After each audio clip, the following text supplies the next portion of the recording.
kind of a gap as far as succession planning, because so many people are spotted out. I mean, they live here and then they hope their kids, I don't want you to get into this. Yeah. You know, so then, and now people are kind of back to trying to get them back in, but you've got sort of that, yeah. Yeah. Well, that was today. I hope so. Yeah. Hey, how are you? Good. Yeah, we're good to go. Awesome. I'm going to call the meeting back to order. Thanks, everyone. Calling the Committee for Family Forestlands meeting back to order and looking at the next item on our agenda, which is discussion of the open conservation position. So Kiala is turned off after 2 terms for a total of 6 years. And I know that she did a bit of outreach in terms of a successor and was successful in recommending Rebecca Shibley, and I'd like to join the committee. She was not able to join us today because she had a pre-existing conflict. But as we saw Heather send around earlier her resume and some information about her, including a cover letter. And just for myself, I think we're lucky to have a person with expertise that overlaps what this committee does so well. Her resume, she works for Sustainable Northwest, where she's the senior wildlife program manager. And so she works with federal grants. She's familiar with community forest. She's done lots of work with small forest landowners, including doing 2 guidebooks for small forest landowners in Washington and Oregon.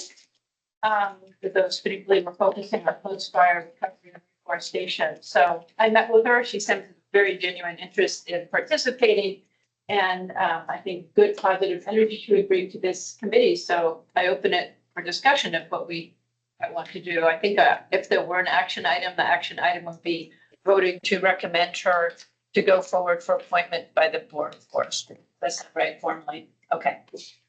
So I open it for comments and discussion. So do you need a motion then to, after our discussion? Yes, yes, I would say we just do a formal vote. Points, so Yeah. this will be appointment in the, whatever meeting you guys have at the first year, so the January. January.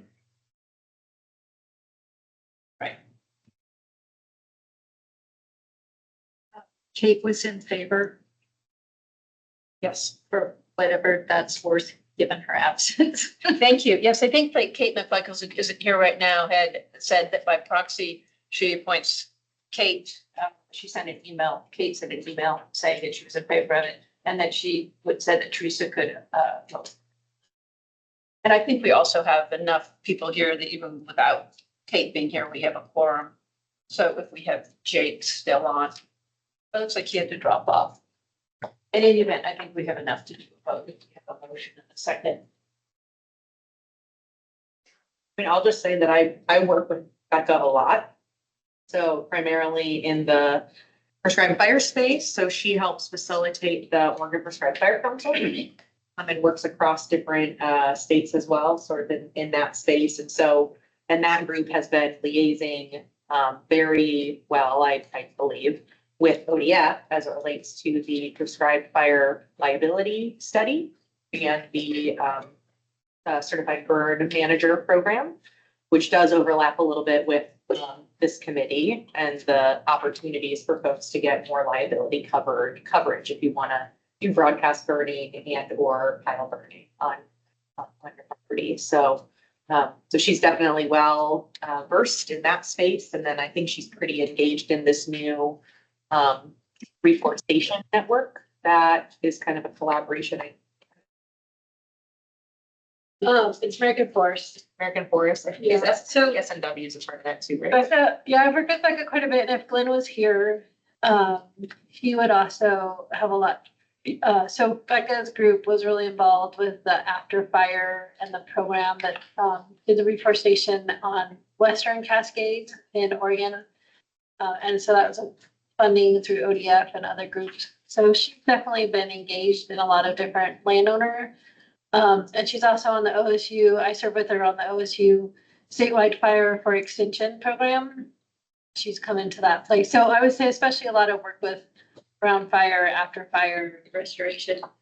So I think she's definitely engaged with landowners, at least in that extent. Should I make a motion? If we get a motion, that I think we'd be ready to do that. Yeah.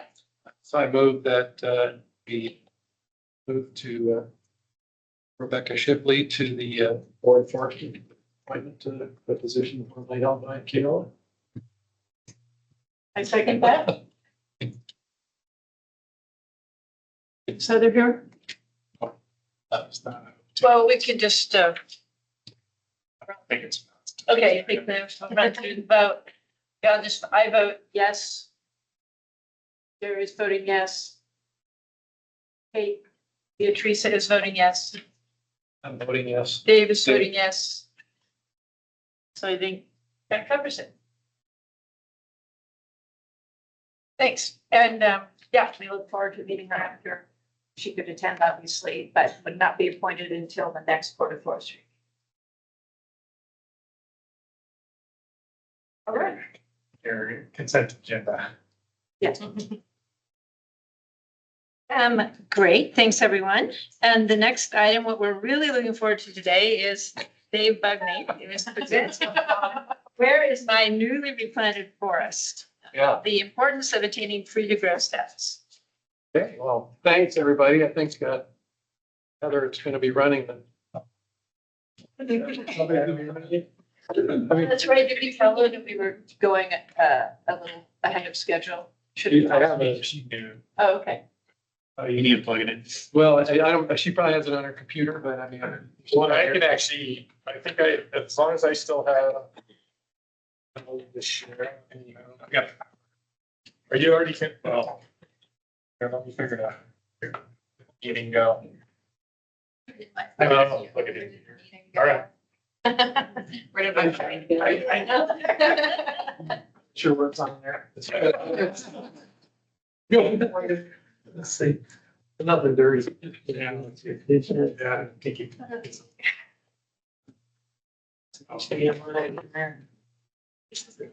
Reforestation literature. There's another USB here. I print out anything I can find that has Oregon reforestation. It's even the keyboard and mouse, to figure out which one she doesn't have use of anymore. I keep my notes. You need to open up. I showed the grant you guys bought, is it, mature? Years ago, I came across. We're out there. Which was like 15 years Oh, okay. Yeah, 12 acres, 25-year-old, an 8-year-old. Short In fact, contributors to drive. watching, what's his name? Dan Hawkins, who got decorated, chief of the Senate. So first one is. I did it 2 years. Got carried. Yeah. Fun. Even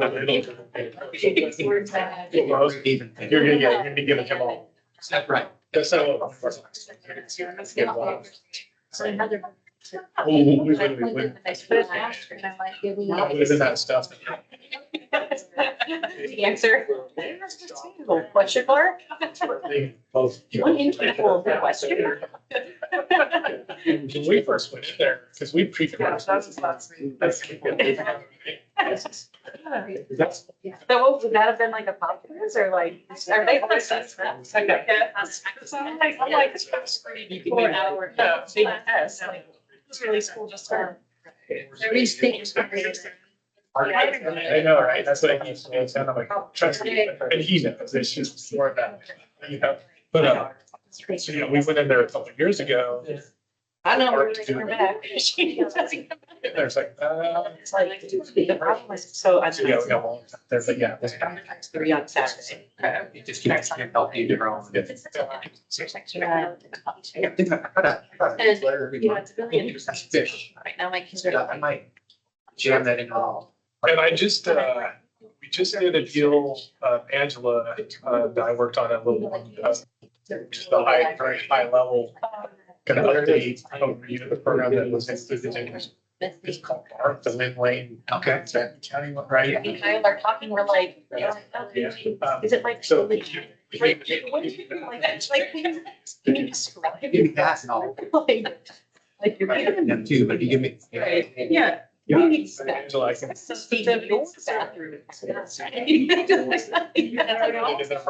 more of, like I said, we could even. What? Was it solid? So also, what is your pet? I can also. Email. Seriously? I can offer that one. Can't get it in there since our kids have been there, but They're a little email I've never had. yeah, basically what the district is.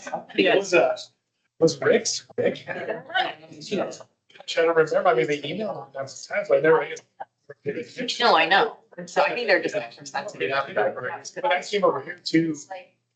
Yeah, yes, is it? But it is a thing. It was just, it was either Josh, got hand, I don't Josh, I got teed up. with- Team plan, like, it's like, adding boxes. I know. Yeah, it's like I had, you can hear it from here. Well, that's, it's like Josh, documents in there. Oh, yeah. Josh, done. Yeah. So, yeah, that is. Yes. Okay. As well, but people are. Somebody else like was complaining about how. Well, no, it's in your anticipation. I know.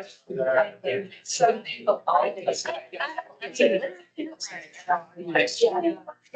He's not wanting. You're all. Guys, the exercise dinner and I. No, she doesn't hurt enough for you to play. Get that. So, sorry for the little, recess there, but I was asked to provide this presentation. So before I get started, what this presentation is about, think of it as like a pictorial display of efforts that OSWA and Oregon Tree Farm System put together earlier this summer, late spring and summer. We formed a joint committee to look at the results of that compliance report that was commissioned by ODF to try to understand a little better what's going on and how we can try to help to remedy the situation for small forest landowners. So this is what this is about. So basically what I did was it's even more than just a group of Tree Farm and OSWA, but I had help from Jennifer at ODF, Mike Thompson, everybody, OFRE, everybody chimed in to help present something here, to take all the information that we could and provide one letter, one paper, and one presentation that tried to summarize what we believe is the issue at hand. So I think it summarizes it in that photo right there, and that I think was from Mike Thompson, which shows this Doug fir tree trying to grow in a sea of Scotch broom. So that's essentially the crux of the matter. So if we go to the next slide.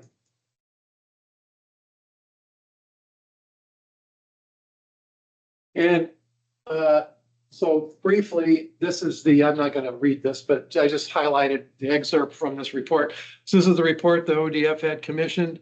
And the bottom line of this whole report is in this abstract, and this one phrase where, although I think a person could probably throw rocks at the sample size, they were only able to gain access to 39 private industrial and 25 private non-industrial harvest units. So out of quite a few in the state, but nonetheless small. They did some hocus pocus with the statistics to try to extrapolate what that might be. But nonetheless, I think from my anecdotal observations, I think the results are consistent. That is, that, if you had to put a grade on it, the industrial forest land owners are getting an A, in their reforestation, whereas the small private forest land owners like us are getting a C. So, I mean, that's basically it in a nutshell. And so we're going to delve into why that is, or why we think that is, and what we can do to try to help alleviate or improve upon that. So next slide.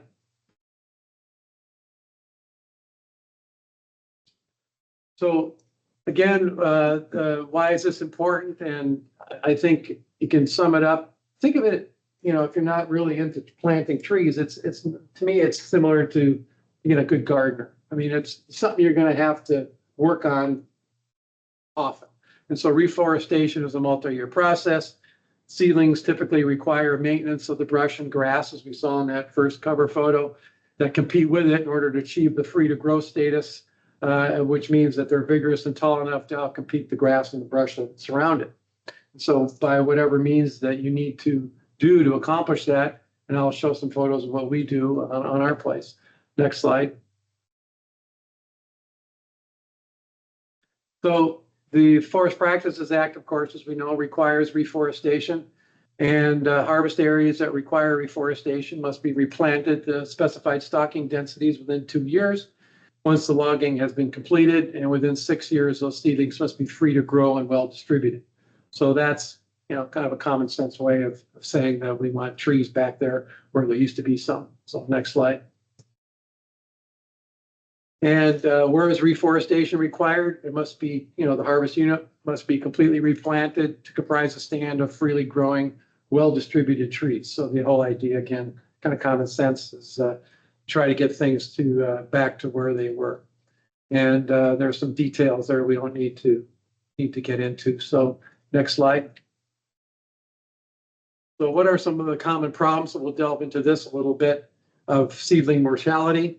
And of course, there's planting stock problems, and all of us have probably encountered that, where you have poor stock grown by nurseries.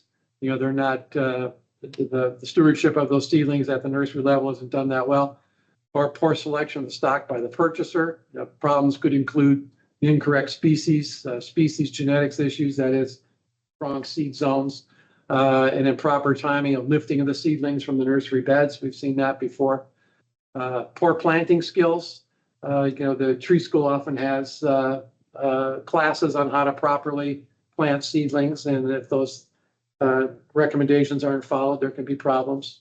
The J planting and all that sort of stuff.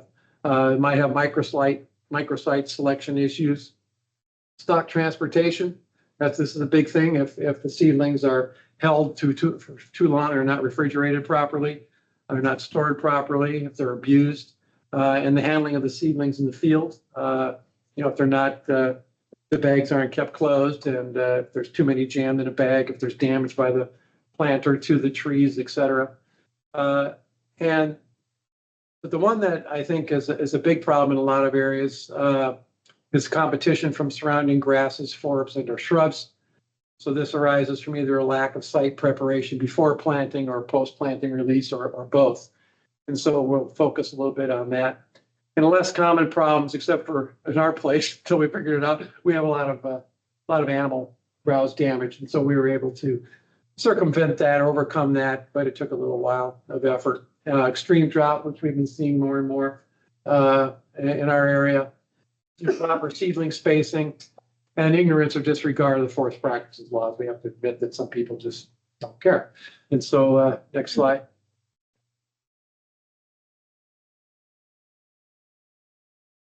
Some things to consider when replanting. This is just not to get into the weeds on this, but I think this is a great map that shows the diversity of the forest types we have in Oregon. And so, depending on where you are across the state, you're going to want to try to replicate what historically was there to the best that you can, given all the other things that we're confronted with. And so, just as an aside, as one that's involved with a lot of folks in reforestation, I think some folks treat their forest like a garden. I think they could put something that maybe shouldn't really be there, thinking that they can improve upon nature, or trying to project what climate change may do. We'll talk about other things that can be done to not to have wholesale species replacement. That is, you can try to live with the species that historically are there. We just have to be a little smarter in how we implement that. But the point of this slide again is to think about where you live and the species that are there and why they're there for a reason. So next slide. So maximizing seedling performance, some things to consider. These, aren't rules or anything, but just things that are out there. And one thing that I think that the first bullet item I have there is the Schroeder Seed Orchard down in St. Paul is an excellent source of naturally genetically modified seedlings, not wholesale. There's not a lot of species yet, but they're working toward it. But, the seeds aren't like, or trees aren't like petunias, you're not going to get a generation every year. So it takes a long time for these generations of more climatic appropriate seedlings to be developed. But for example, what they do down there, and Don Kazmarek does a great job, I think, down there, is that they develop enhanced varieties for projections for climate change and other things. And so, for example, the second bullet item there, our association, our state chapter of OSFA, Clackamas County Farm Forestry Association, we purchased genetically modified Douglas fir seeds from Schroeder, and then we contract with Lewis River to grow them to 1+1 status. And the idea behind all this is that what Schroeder does, and I'm not a geneticist, but basically you can imagine that what they do is they take the point of what the goal is to take, for example, let's take Douglas fir. The Douglas fir has to grow well now, but also has to grow well 50, 100, 150 years from now, right? So how do you do that? And so what they're doing is they're crossing different populations of Douglas fir, for example, to allow them to do that. And so for, simplistically, let's say they're taking seedlings or trees that grow well here now and crossbreeding them with trees that maybe are further south, or whatever reason, they're maybe more amenable to growing in a warmer climate, warmer, drier climate. And so that's basically the goal. And you can see some of the studies that they've done so far, that the first generation of the crossbreeding, you can get up to 50% greater volume. So not only are they breeding for climate change projection effects, but also for enhanced growth. And so, and this goes to the point of greater free to grow probability that you'll meet that. And so, and then when they do the second generation, they can even get maybe a 25% more generation than the first generation. And then the third generation, maybe 22% greater than the second generation. And so again, this is all just natural or traditional crossbreeding techniques. There's no genetic engineering involved here, that, none of that CRISPR stuff or anything like that. And so it's a very traditional process, and thus it takes a while. But they're seeing good results from what we can see. I can attest to is that like I say, we've been purchasing those seeds and then seeing greater growth with these natural genetically modified Douglas fir. And they also have Western hemlock for our area. They're currently establishing orchards for Eastern Oregon seeds, for Western larch, Eastern Oregon Douglas fir, ponderosa pine, but these have not yet been naturally genetically modified, from my understanding. But I think they're moving in that way as they have funding and timing abilities allow. But if you look at this picture from that Don sent me, you can see the difference in height just between the Woods Run, which is just a native planting, if you didn't do anything, versus their elite source, which is what we buy. So next slide. So what the Mount Hood Environmental Study, which is the study that ODF, or the consultant that ODF had commissioned to do this study of compliance, what they didn't study was why. But when querying the ODFW staff that went out there, it's their belief that it wasn't the fact that that small forest landowners didn't try to replant by and large, but the fact that they didn't tend to them properly. So that's the bulk of the issue, it seems like, is that, it's not like putting something in a crock pot, step and forget. You gotta keep maintaining your husbandry of those plants, or your stewardship of those plants. Can I add something? Sure. That it also didn't look at like how severe the problem was. So these may have been trees that did have some competition. Maybe it was equal, but it doesn't mean that they're dead in the water. So just Right. there's a lot of questions.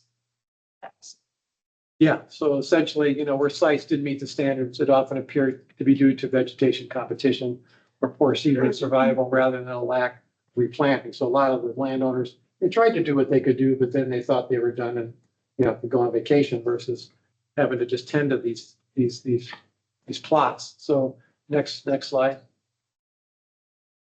So perseverance pays off. And that's one of our main emphasis that we have on our report that we sent to other members within our organizations as well as to the ODF.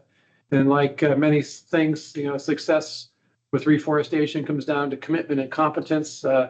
Small forest landowners should follow these common sense rules. Generally it's cheaper to do it right the first time. Just get good quality seedlings, make sure you trust your nursery, plant them correctly, and then do your long-term maintenance till they're free to grow. The value of the land would typically be greater if you've got trees growing on it versus Scotch broom and blackberries.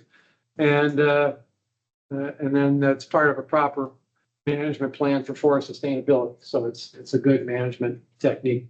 So in summary, successful reforestation is a win for the SFO, for our environment, and all Oregonians to have a healthy, well-stocked forest, as we've talked about for years. Next slide.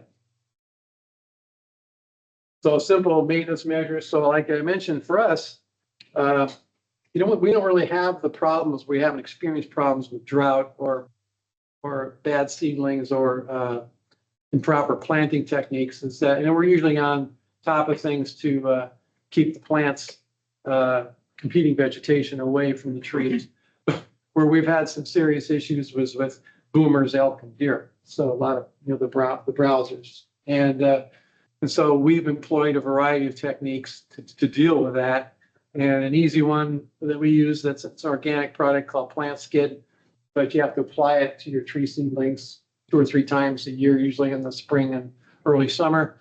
And that works well for us, particularly with the elk, because the elk can pull the tubes off pretty easily.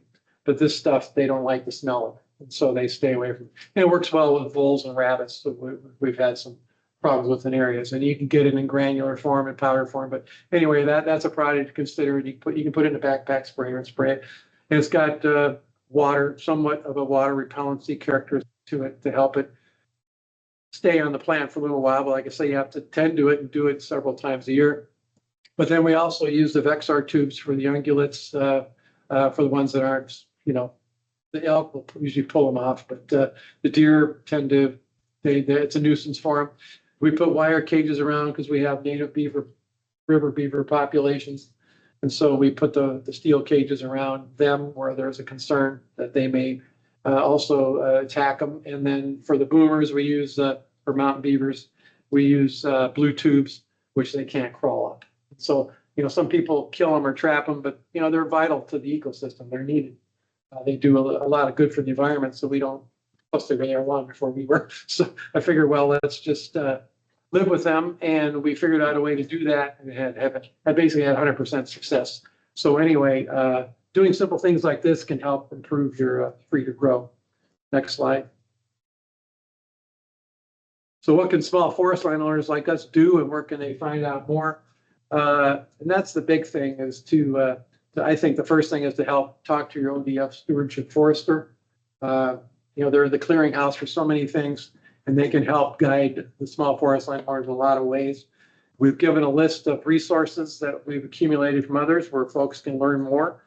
I think it was mentioned earlier that particularly, I think, Gary, you were talking about folks that buy property that are from outside Oregon that don't know what a Douglas fir is, And so, there's sources for them that want to do right, for them to learn how to properly steward their forests. And so we list publications from various organizations like OFRE, ODF, and OSU Extension. Next slide.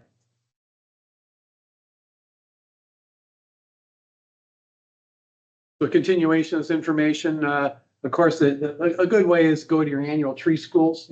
Unfortunately, they're not everywhere, right? But the biggest one's in Clackamas, and there's some over in Eastern Oregon and as well as along the coast. And those are a great place to see good examples. The classes are good, and plus you can take a lot of other interesting classes at the same time, and they're affordable. Call OSU Extension for having someone come out. Master Woodland Manager is a good time one. You can call them up, and through OSU Extension, they can come out to your place and provide information. OSU Extension Service has publications, and then of course OSWA provides tours of neighborhood or neighbor-to-neighbor tours of small forest landowners that do it right to get ideas, and those are great places to go. So those are just examples, some of the few resources that are out there to help folks. Next slide. So what have OTFS, the Tree Farm System, and OSWA done? So we, as I mentioned, we jointly wrote an article that's currently circulating among the local chapters of OSWA and has been distributed to all TFS members, describing the importance of successful reforestation. But, you know, as we mentioned, this only reaches about, you know, 2 or 3% of the SFOs that have trees. So, you know, how do you get it out to the rest? And I think that's to be a big task of our committee as well as others is how to get that information out. And we also wrote a letter to the Board of Forestry summarizing what it is we found. We did that last month or earlier this month, requesting that they raise their level of emphasis on this subject so that, you know, the board and ODF and the SFOs appreciate the significance of this issue. Our thinking there is that the Board of Forestry, you know, you lead from the top down.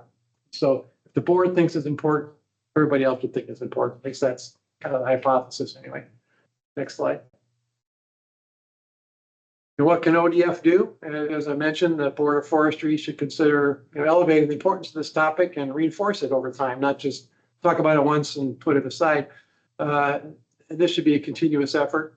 The SFOs and for SFOs take opportunities utilizing current ODF resources. They're out there. You know, we just have to infuse them somehow with the necessary information. So we're not talking about creating anything new, but just utilizing what we have currently, just maybe a little more effectively to point out the necessity of the successful reforestation.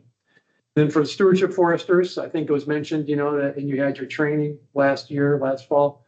And so that's a great start, right? To get the stewardship forester to think more about reforestation and how to be more proactive instead of reactive in getting that information to the SFO. And then if needed, you know, enforce the laws when necessary. Hopefully you don't have to ever do that, but hey, not everybody's as good of an act. Kind of preaching to the choir right here, but there's some folks that just say, hey, get off my property, I'll do what I want. And so in that case, you know, you may have to pursue other legal matters or talking to the county or the Department of Revenue to consider changes to their property tax status. Next slide. So in ending, what this guy is trying to say is, hey, it's easy. It just takes a little persistence, you know? And so I think, and then I just showed a graphic of, you know, you gotta leave some space around your trees to grow. But with that, I open it up to questions.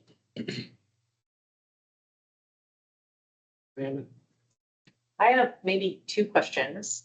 One kind of for maybe the ODF folks, but and maybe you guys already talked about this topic earlier, but with the completion reporting, could that article that was written be something that's provided SFOs when they do the completion reporting? Good idea. Really good idea. As I don't know if there's a mechanism. We don't have the like- mechanism in place, but it's not something that we couldn't think of in the future. As a reminder. Yeah, or like, hey, the next step is gonna be reforestation, if that's the, you know, if they did a clear cut. So here's some information to be thinking about. And, you know, so right now, we have ferns, and we've had ferns for a long time.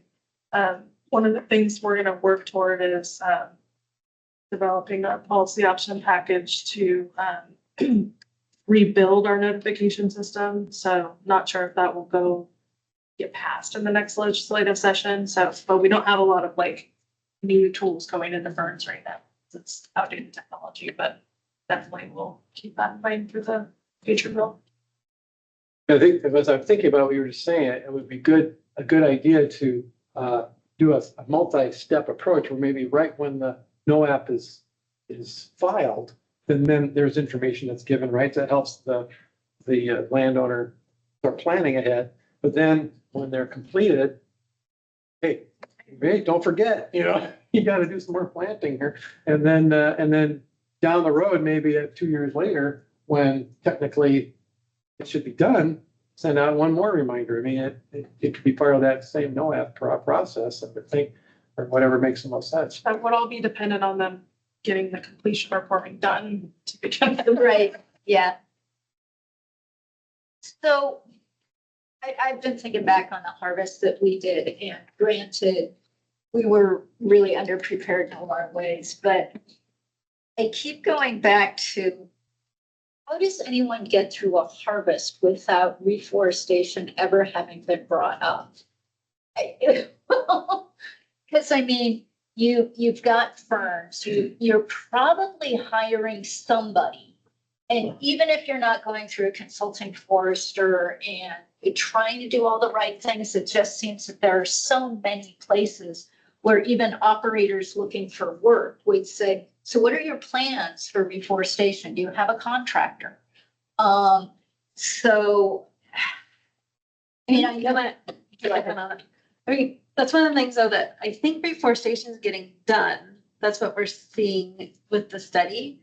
What's not there is someone that's saying, hey, 5 years after it was done, no one was there on the land.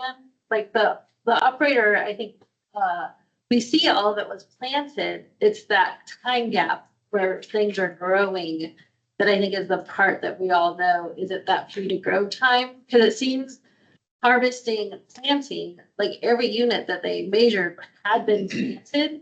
It seems to be the year 2 and 3 of, oh, and now are you, and that is the hard conversation, and I'll just bring it up, is that's talking about herbicides or some really hard work to to reduce competition.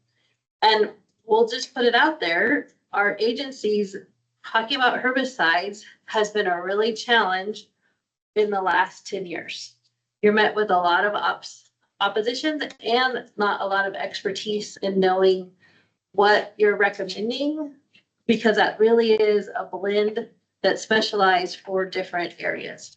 So I'm just going to put it out there. The challenging thing isn't always talking about reforestation. The challenging thing is talking about how to reduce the competition, the vegetation control. And I think that's where we haven't had as much expertise on the ground and as much support at every level of what's your plan to keep this vegetation. So I'll just put that, I mean, that's a challenge that I think is where we're at, is, you know, there's a lot of society conversations that make you either might feel guilty for using it or not using it, or you just simply, it's not as well, I think, just known how to do that type of service. And yeah, that's why I titled the talk the way I did, because it's not immediately after you put your trees in the ground. Of course, that could be a problem, but it's that long-term maintenance until it's free to grow. Like the reason why I put this picture in, that's what I'm doing, is that I'm going around and getting rid of the vegetation that's around. You can see where we had harvested prior year, and I was making sure that, you know, stuff wasn't coming back. And we use a combination of herbicides and mechanical methods, because some places when you're close to, you know, 50% of our property is in a riparian area, so we don't use herbicides there. So we have to do it this way when we're there. But when I'm outside of that, you know, we use herbicides because, let's face it, sometimes you have to use one human created problem to solve another. You know, so you know, and so but yeah, that's my 2 cents on that. But we've had very good luck doing what we do. But I'm out there pretty often, and so that's right. This is really important, and I mean, I think every landowner should get your presentation. You summed it up super concisely and wow, what the problem is, what the solutions are, how to deal with it. A couple thoughts. I mean, I did some quick math. I think there's 29 landowners and 76% compliance. So that's 7 landowners not in compliance. Probably wouldn't be too hard to go back and get some really good detail on what went wrong for each of those. Because I think we're working with some anecdotal assumptions right now about what the problems are. But I think if we did a little more, okay, what are the things that went wrong? Did they just not care? Did they just run out of money? Did they not know? There's a couple different buckets that you list very well there. And I think if we know what the primary problems were, and if we did a little more digging, that would really inform the solutions.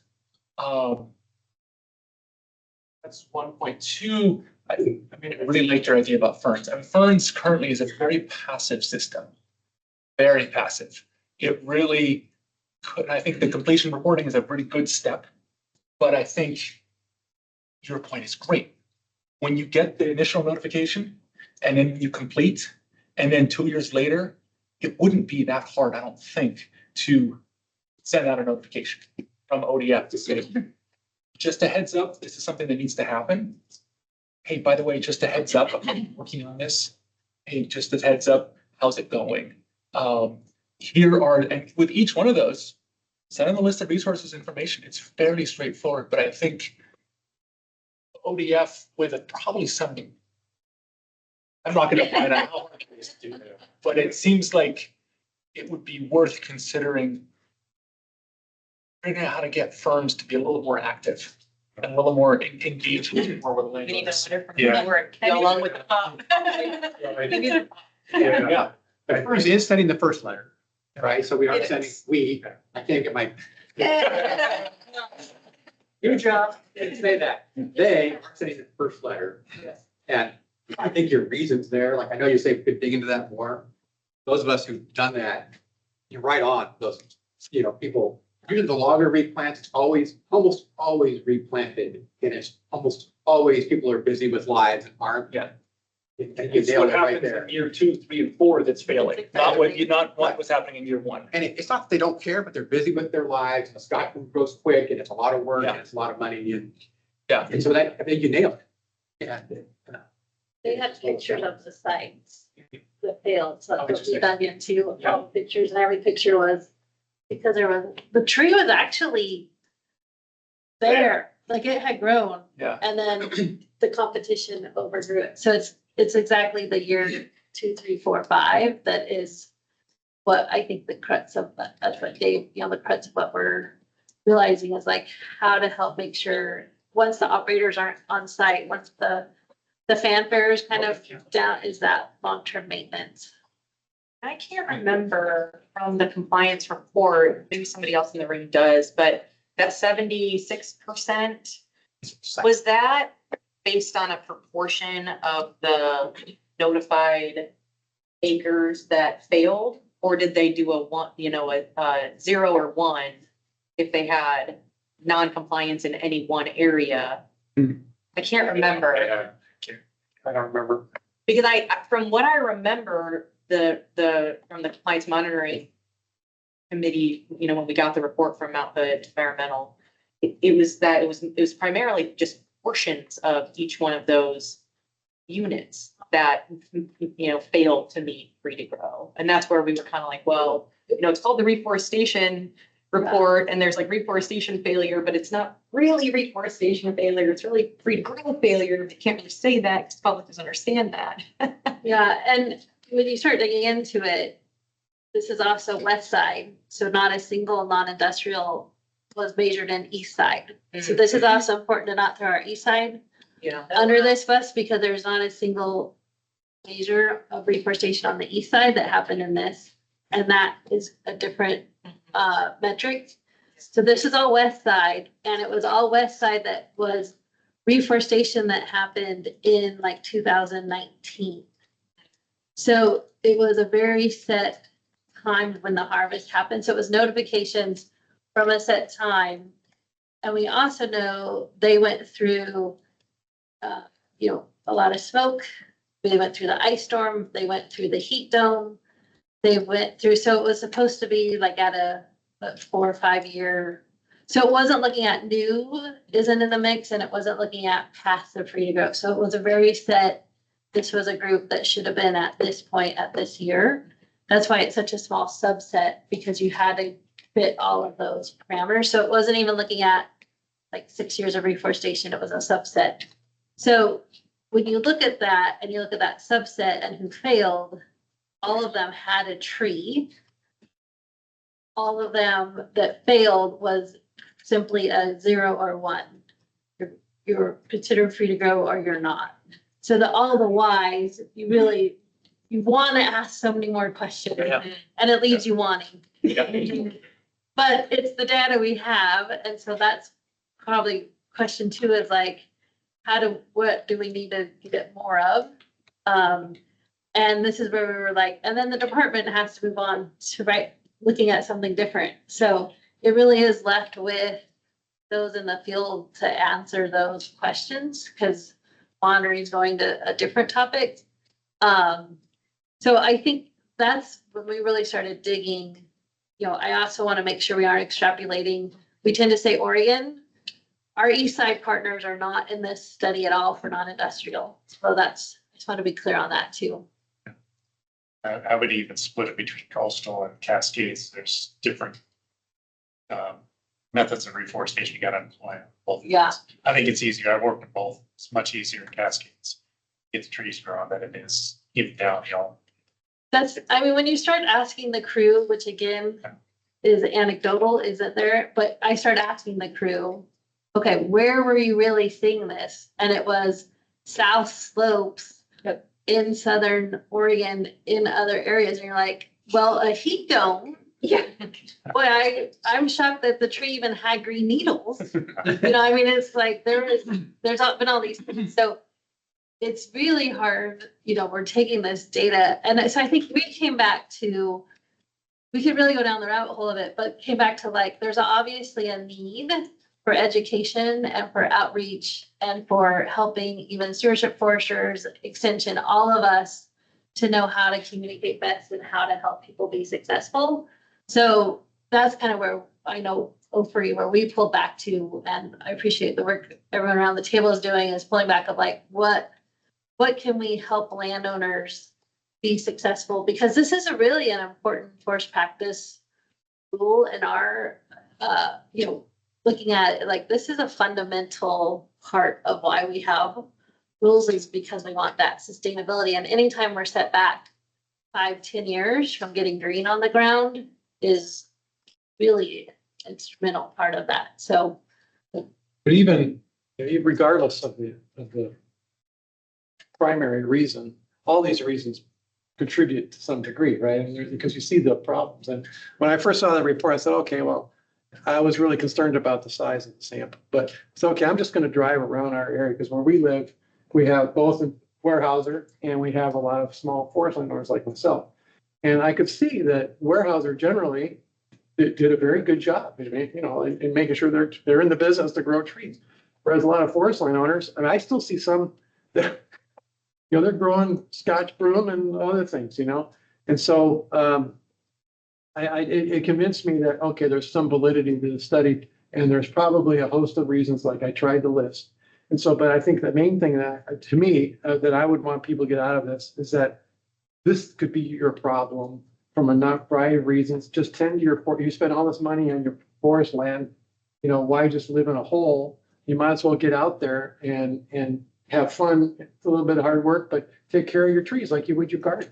You know, it's as simple as that. And so I think by going to tree school or wherever to get your ideas of how to do that, I don't see a downside, you know. Anyway. So back to your presentation, one change you might make in the presentation is call it improved tree seed, not GMO. I didn't say GMO, did Genetically modified. I? Well, didn't I say traditionally or not?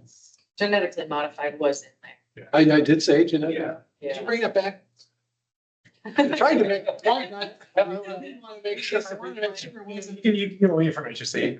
Oh, yeah, no, I agree. I didn't believe I Back a couple more.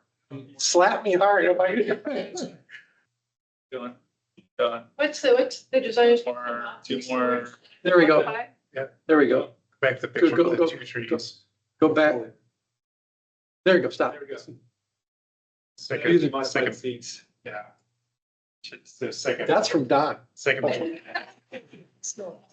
Anyway, just. We worked so hard over the last 10 years. Yeah. Oh, I see what you're saying. But improved tree seed means a lot more than genetically modified, because improved tree seed will show you that. I was just talking to Ben about this, is the breeding cooperatives that are involved in this have access to Doug Fur's seed trees from the Olympic Peninsula up Arlington, Olympia, all the way down to the northern California border. And they're now, every time something comes up like climate change or drought stress, whatever, they actually look at that and then they observe the trees that they have in their breeding cooperatives to see if there's anything they can move into these other breeding cooperatives to breed them together for a stronger tree. So that's improved tree. And you know, we went, he loves to have tours done. I'll have to talk to Don then, that's his. Yeah, that's, he sent me an email, that's where I got all this. So I'm not gonna, no, I'm ultimately responsible for things. So, but anyway, the bottom line is, you know, if you're interested in this, how they do this, it's really pretty cool. Just go down there and see, because he loves to show it around. I have a question from the operator side, because I know a lot of operators serve as the only kind of one-stop shop for a lot of small landowners, and that may be changing as complexity increases greatly on small landowner regulations. But, you know, our folks are not typically going to tree school where that knowledge base is offered. So, you know, I'm trying to think, you know, we have members that do reforestation, like reforestation crews. I don't know that they're the ones providing any sort of consultation service for how to reforest, whether to use Kevlar tubes, whether to apply herbicides in combination with, you know, the reforestation, or if that's something that the operator who's maybe doing the NOAP and hiring out the sub to do the reforestation, if they should be providing any of that coordination with the landowner to, you know, to then kind of put that, you know, feed that down into the reforestation, just trying to figure out like where operators kind of fit in, or if it really is the responsibility or should be the sole responsibility of the landowner to have that knowledge. The landowners, they have to have the ultimate, or they have the ultimate say, right? It's their property, so they're the ones that are ultimately responsible. But they're relying on their consultants, whether it's the operator or the forester or the stewardship forester, to give them the best advice. So that's why I think the move afoot to get the stewardship foresters more knowledge as well as the operator. I mean, it's a win-win. It's Yeah, During your annual training for AOL, they don't talk about we reforestation have no annual training. or not For your the training, professional logger. well, professional. law. Yeah, but once they go through the core class, they don't have to take it again. So it's not, they're required continuing education credits, but they don't have to take any one thing. I think, you know, one of the, I know that we were talking about doing it at like Oregon Logging Conference, because there's a lot of training opportunities there. I think that would be like a reforestation series would be really important there. And then maybe even at like your annual meeting where there's different educational doing reforestation. I think there's also, I know we've been working a lot with consulting foresters and that group. And that's what Jennifer and I are being with later, is like a checklist that could be left with landowners, that they're, you know, making sure like, am I asking, doing this? And then is that operators, that consultants, is that other reforestation experts they need to bring in? So I do think there's an effort there that we need to do sector-wide, that trying to meet people where they're at. Yeah. At those trainings that they're attending, would be probably really useful. That's Yeah. part of what we're looking at, kind of a coordinated system to try and help reach that. Yeah, no, that's good. Really quick, I mean, Jennifer and I are both working collaboratively on a forest practice refresher, which is not like, it's no longer required for the pro logger program, but we found an opportunity to bring that forward for our folks. And so we're still figuring out all of the specific topics and speakers and stuff we have one coming up in November, I think, and then one in February, north and south. And so the south one is really more focused on our reforestation, firefighting, you know, kind of service contractor type members. There'll be traditional loggers there too. The north one is really more focused on traditional loggers.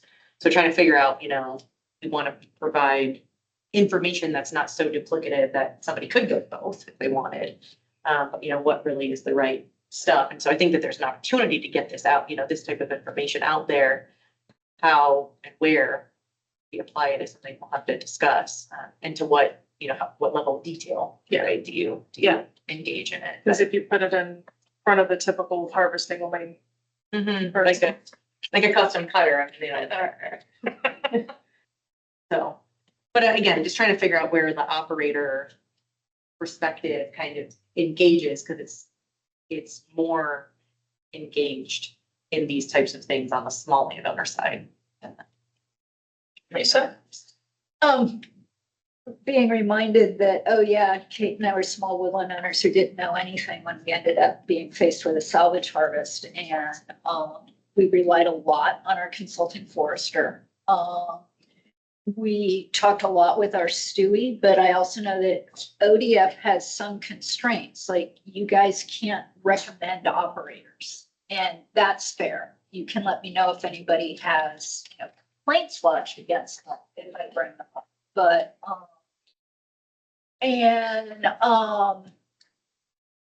operators were helpful. But the other one was other small woodland owners, because with ODF not being able to say, hey, here's a timber crew I think you guys should look at. I think they could do this job. We were really relying on other people who could help. And, I mean, I don't know how we as OSWA do more to be more networked, and, take people kind of under our wings to kind of walk them through. But I think there are things that come up, and yes, all of the resources are there. But some of us really need someone to take us by the hand and walk us to all of them and say, and this is what this means. And we were lucky coming in because we didn't know any of it. So we would just say all the time, I don't know what that means. And people would explain it. But OSWA in some ways is really well placed to help people through the process without running the risk of, but who do I call to do this job? Because there are limits to how much ODF can do. Neighbor tours are great because we've hosted a couple at our place. People ask great questions, and some, I don't know the answers to everything either, but at least I know where to reach out, Right. right? To get Right. some good information. So, Oh. Go ahead. Myself, oh, I'm right here. I was going to say, this is really interesting, and it seems to me like the point you made about this largely being a failure to thrive issue rather than whether you knowing about the reforestation obligation or actually planning. It's like a failure to thrive. And the failure to thrive seems to be, anecdotally at least, if not necessarily captured by the study, due to out competition by invasives and other just competing vegetation.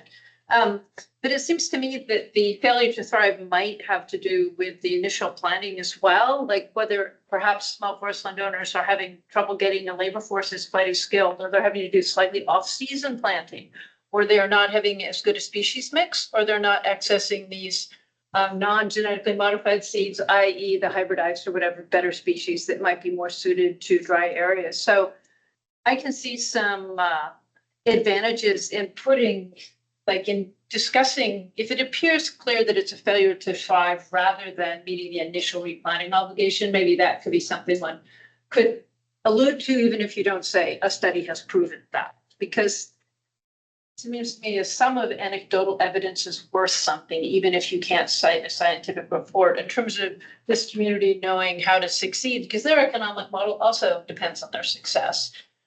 In replanting, because they've already spent the money on replanting, so it's a shame that they aren't planting at the right time or the right tree or on the right exposure to have those trees thrive in the end. That's my thought. You're so right. We know so much. We haven't maybe proven it, but Yeah. 28 years, we just in the room, there's like Yeah. 60 years of watching small landowners struggle with this. Yeah. We know something. Yeah. I mean, Ben, you were gonna. I think that all of this is good. And I mean, one thought I've had is like the Master Woodland Manager program has this sort of buddy system that they've built into the system. Like, once you've gone to the program, it's then you are on the list as the first call when any other person calls extension. And I think that's fantastic. Yeah.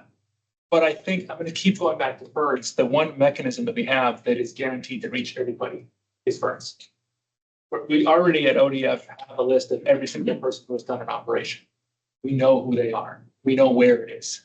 And so the sort of groundswell of sort of grassroots work is fantastic and we should keep building it. But I keep coming back to ferns. Ferns is the mechanism we have that reaches everybody. And I would love to strategize with you all on that pop if that's helpful, and get the board involved to really help carry the water for that, because I think there's a lot to be gained from improving Ferns and giving it more capacity to support this work. Because I think your failure to thrive point is really important. And some of that probably came from, like you said, just poor practices up front, not well-intentioned, but not very good practices up front. And some of it came from just sort of, oh, I did my job and I'm going to leave now. The more we can get ahead of that, and the initial notification is filed, when the completion is filed, getting ahead of those things instead of 2 years later, hey, how's it going? It's kind of too late. It becomes much more expensive at that point to fix, and much harder to fix, because a lot of times the landowner might say, oh, I don't have money. I can't fix it at this point. So I'm happy to help work with that pot, because I think that has a lot of potential. And another avenue to pursue too is that for folks that don't like to read, just couple of, or link a quick video, 5 minutes, you could, 10 minutes, you could talk about just what we presented here, all the problems in the chain where, where the problems can arise, and say, look out for these things. And for people that care, hopefully they'll think about it. But, a lot of people just don't like to read anymore. So I think by doing something like that, that might at least capture somebody. It wouldn't cost anything. Put it on YouTube and just link it and you're going. Dude, where's my trees?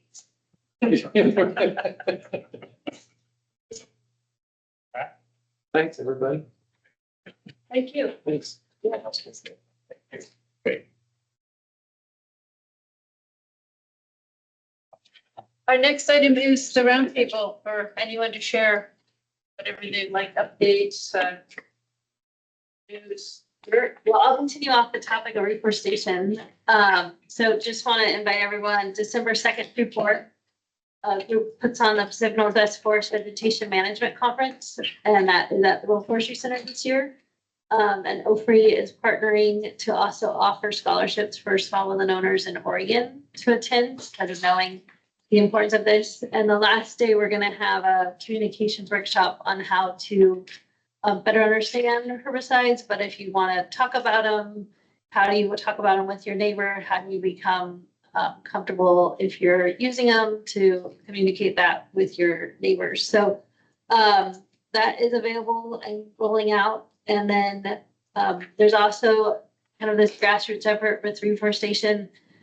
I think also brought up and mentioned that we have several resources out there, and a group is getting together to revamp the Guide to Reforestation in Oregon, which is like the textbook of it. And because if you look, that's over 20 years old and is a really important resource for, they teach that at our forestry schools. And so if you think about, if we wanted also starting really good reforestation skills at where we're training foresters, that textbook hasn't been updated.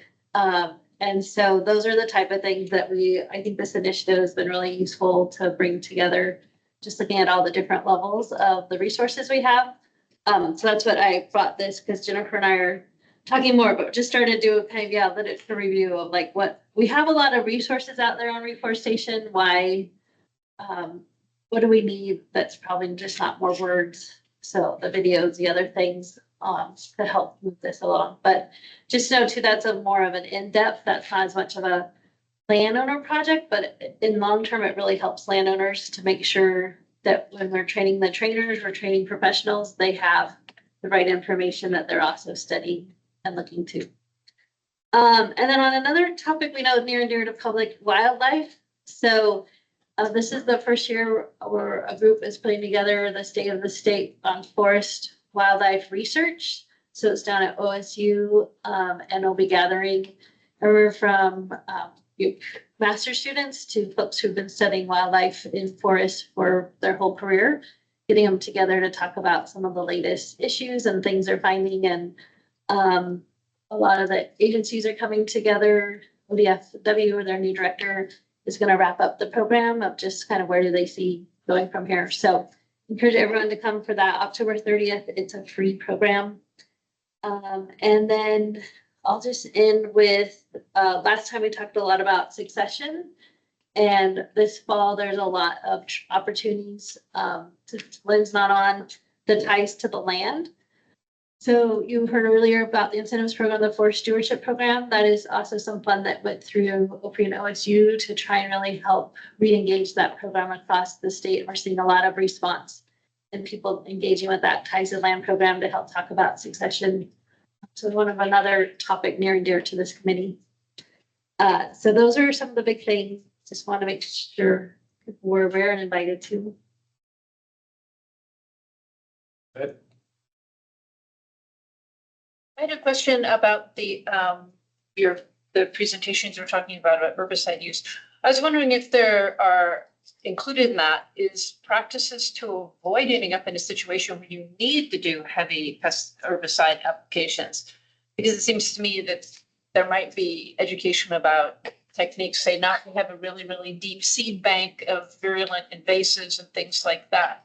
Is that something that's included? Yeah, I mean, we talk a lot about, and that's where we try and like that education first on. So a lot of landowners find if they're really attentive that year 2 and 3, Mhm. they can do a really light approach on the land and try and just make sure their trees get up above the competition, and then the trees can do the work of staying above the competition. Mhm. So that's really where we try and focus that. We do also cover alternative practices. There's whole sessions on, there are just places and people who that's just not a comfort level. So there's obviously alternatives, but it really, I think, comes back to this, that you have to do something. And that's really part of, I think the first part of the conversation is just like, once you plant it, that's not all. And so that vegetation management is really what it's about, is you're just managing to give your trees the best advantage. And it really varies where you are in the state on what exactly you are managing. And that's part of also sometimes there's not a single formula to give out of like, here's what you need to do, because it's such a site specific. So this conference is really unique because it brings together a lot of those expertise to help people understand those resources and how to the best practices. So that's really what it as a heart of it is. If we are going to apply herbicides, we really want to make sure you're following the best practices, the right procedures, and having the licensed professionals if you're not yourself. So, and there's a lot of research that is presented at that conference too. There's quite a few studies about when you spray, what you spray, that's also really effective. For example, right now in the fall is the most important time to spray for blackberries. So those just type of things that is pretty common for the foresters to learn, but just trying to help landowners, but others learn that too. I was thinking one thing is just to follow up on this and everybody's talking about, we need to keep in mind too, I think compared to industrial forest landowners, small forest landowners may only harvest once or twice in their lifetime. So, we're asking people to learn a lot, something that they only do once. That's what I was thinking. How do you keep it simple so that they want to engage their brain to figure out how to do this right? So I think that's the crux of the Probably need a cost analysis. If you don't do it right and you have to replant, I mean, what better motivator, right? Yeah, sure.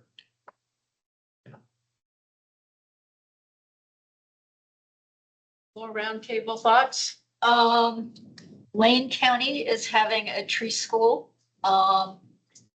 First one in a couple of years, and that'll be October 25th at one of the high schools in Eugene. Thank you. So it's a good lineup. We'll have some outside demonstrations that people can cycle through. You have Lane County friends, neighbors, let them know.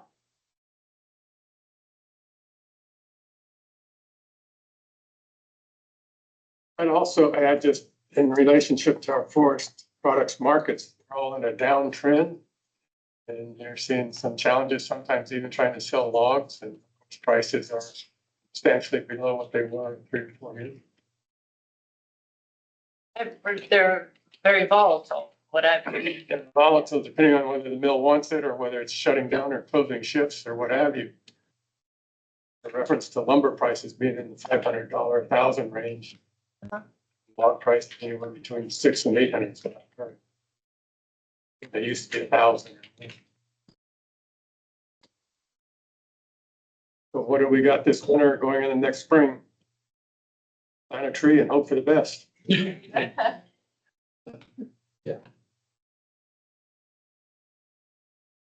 All right, thank you. That was your second comment was a nice hopeful comment. Prices, so thank you very much. And call the meeting to a close. Thank you everyone for being here today. Thank you. We're adjourned.